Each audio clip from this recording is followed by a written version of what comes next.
Radio Papille. Radio Papille. Au cœur de nos cuisines santé médico-sociales. Bonjour à tous, je suis très heureux de vous retrouver pour ce nouvel épisode de Radio Papille. Radio Papille, vous le savez, c'est un concentré de bonne humeur à la sauce Sodexo et Sogeres avec des reportages mitonnés à travers toute la France et c'est votre rendez-vous mensuel. Au menu de cet épisode, on va mettre le cap sur Vertou, en Loire-Atlantique, à la rencontre d'un trio de choc qui mijote une cuisine de qualité, innovante et inclusive au service du bien-être et de l'épanouissement de jeunes en situation de handicap. Dans l'actu également, vous découvrirez que vos placards regorgent de trésors, mais oui. Et puis restez bien avec nous pour le défi des chefs à la fin de cet épisode et surtout notre fameux jeu concours à gagner aujourd'hui le fabuleux livre de cuisine de Cédric Grolet intitulé Fruits, autant de recettes inspirantes qui donnent l'eau à la bouche. Allez, Radio Papille, c'est parti. Radio Papille. L'actu à mijoter. Si comme moi, vous avez l'impression un peu de vous être ruiné en chocolat pour Pâques, eh bien dites-vous que les Aztèques, eux, le faisaient réellement, oui, vous allez le voir, aussi étrange que cela puisse paraître, les fèves de cacao étaient si précieuses qu'elles servaient de monnaie officielle. Tout avait un prix en chocolat, un avocat valait par exemple 3 fèves et un lapin en coûtait 10. Cette monnaie était tellement sérieuse que les faussaires fabriquaient même de fausses fèves en argile pour s'enrichir. Alors si vos placards débordent encore d'œufs en chocolat ce matin, ne culpabilisez plus, dites-vous simplement qu'à une autre époque, eh bien vous auriez été millionnaire. La recette d'une rencontre. Aujourd'hui, notre journaliste Lola Sour vous emmène à la rencontre d'un trio pas comme les autres. Marie-Laure, une chef engagée, Émilie, une éducatrice passionnée et Manon, une jeune fille en situation de handicap pleine de détermination. Ensemble, elles viennent de remporter le concours de pâtisserie 1 pour tous, tous pour un à Paris. Une victoire qui a bien plus de saveur qu'il n'y paraît. Bonjour à tous, je me suis rendue le 13 avril à l'IME des Sèvres pour les rencontrer. Et à travers leur parcours, une question essentielle se dessine. En quoi la cuisine peut-elle transformer le quotidien des personnes en situation de handicap ? Marie-Laure Ledoré, chef ambassadrice chez Sodexo et responsable de site depuis 1 an et demi, nous explique comment, derrière les fourneaux, se jouent des histoires d'apprentissage mais aussi d'inclusion. Qu'est-ce que vous préparez là ? Là, je prépare le jus du couscous. La sauce, j'aime bien la lier un petit peu, histoire qu'elle soit un peu plus onctueuse et que ça enrobe bien tous les aliments. Est-ce que vous voulez bien nous parler un petit peu de votre parcours ? Alors moi, ça fait 24 ans que je suis arrivée chez Sodexo. J'ai toujours travaillé dans le secteur médico-social et c'était mon choix de découvrir le handicap. Et donc, du coup, ça fait 8 ans que je suis arrivée ici.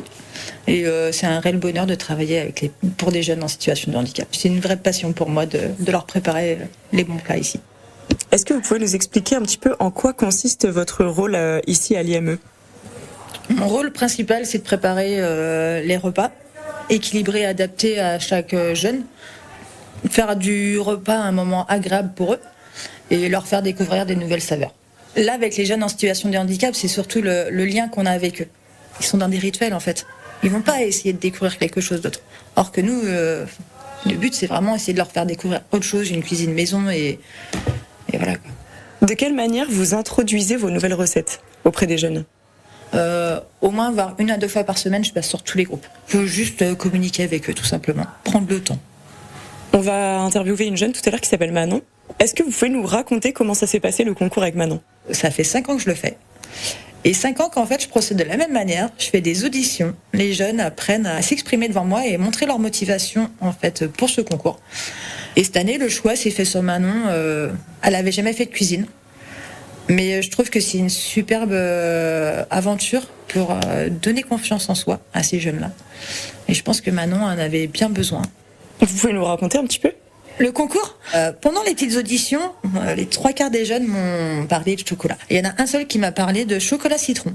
Donc du coup, en fait, on a gardé son idée et on en a fait un petit mouton sur le dos qui est heureux. Et c'est aussi les jeunes, en fait, qui ont trouvé le nom du dessert. Mais tous les ans, je suis épatée, en fait, par la capacité qu'ils ont à faire cette recette, quoi. Et tous les ans, il y a quand même beaucoup de travail leur demande de faire. Et là, cette année, je vois Manon, elle a fait 80% du dessert toute seule. Donc, Et elle a aimé l'expérience ?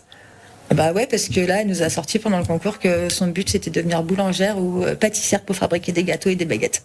Et quand vous avez gagné, qu'est-ce que ça a été votre réaction de groupe face à cette victoire ? Moi, mon regard s'est plus tourné vers Manon que sur le reste. J'ai dû vraiment se concentrer sur que Manon, ça aille bien, quoi. C'était que du positif pour elle, mais c'était énormément d'émotions.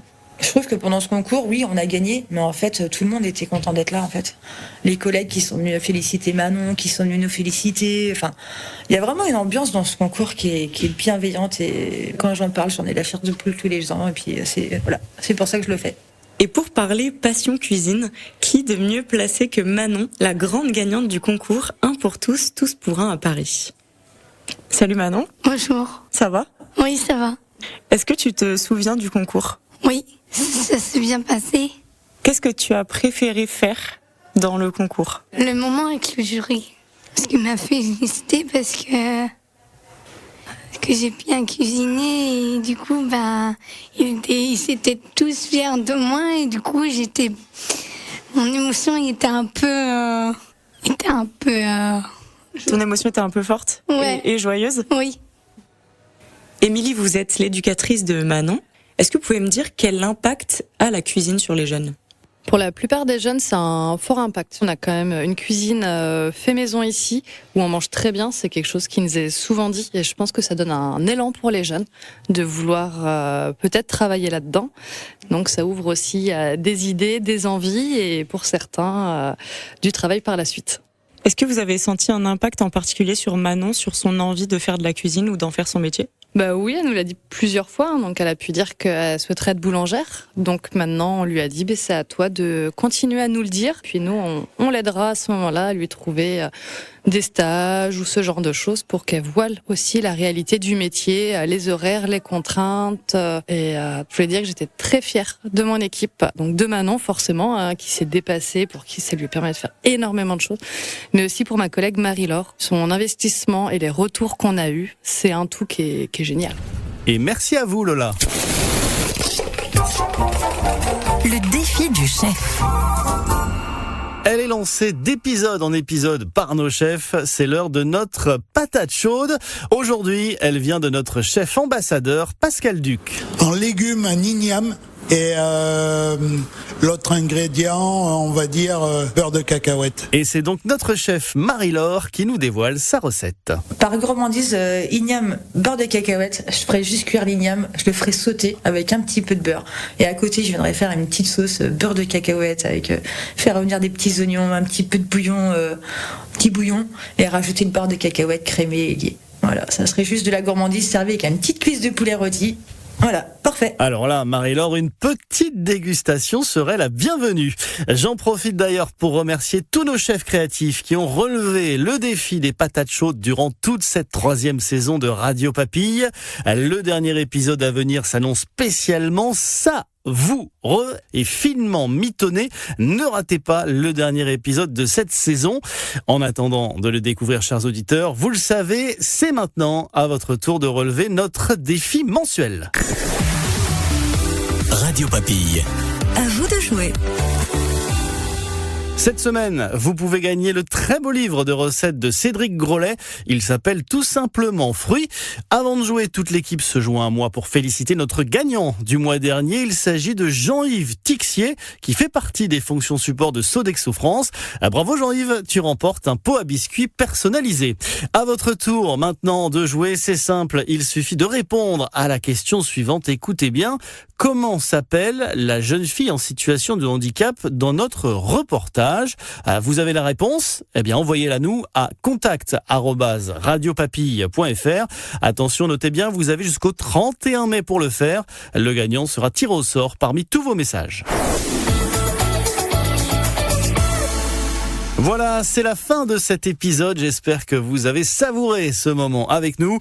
On se retrouve le mois prochain pour le dernier épisode de la saison. N'hésitez pas d'ici là à nous envoyer vos questions, vos réactions et vos idées de reportage à contact@radiopapille.fr. Vos messages sont une véritable incitation à la gourmandise pour nous.